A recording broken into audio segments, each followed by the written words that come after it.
Friends, ఈరోజు mutton మెంతి కూర. దానికి కావాల్సిన పదార్థాలు ఇదిగోండి.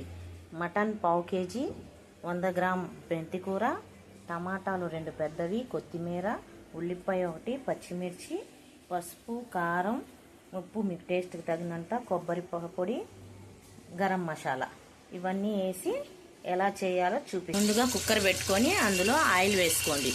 వేడెక్కాక అందులో ఉల్లిపాయలు వేయాలి. ఆయిల్ వేడెక్కాక ఉల్లిపాయ పచ్చిమిర్చి వేసి దోరగా వేయించుకోవాలి.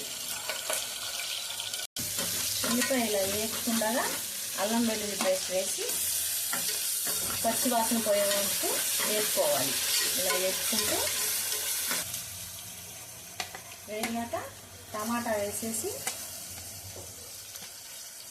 అది మగ్గే వరకు ఇలా వేపాలి. ఉప్పు 2 స్పూన్ల కారం, తగినంత ఉప్పు, గరం మసాలా, కొబ్బరి మసాలా, కొత్తిమీర ఇవన్నీ వేసేసి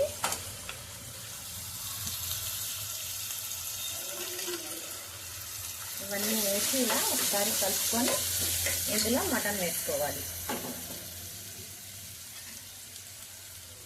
మటన్ వేసేసి కొంచెం వాటర్ వేసి మూత పెట్టేద్దాం. ఉడికాక మెంతి కూర వేసుకొని కాసేపు మగ్గనిచ్చి దించుకోవడమే. ఒకే రకం కాకుండా కొత్తగా మటన్ మెంతి కూర చూసారా ఎలా వచ్చిందో? ఇలా డిష్ అవుట్ చేసుకొని సర్వ్ చేసుకోండి. నచ్చితే లైక్ చేసి షేర్ చేయండి. ట్రై చేసి కామెంట్ పెట్టండి. కొత్తగా బాగుంటుంది. టేస్ట్ మాత్రం సూపర్గా ఉంటుంది.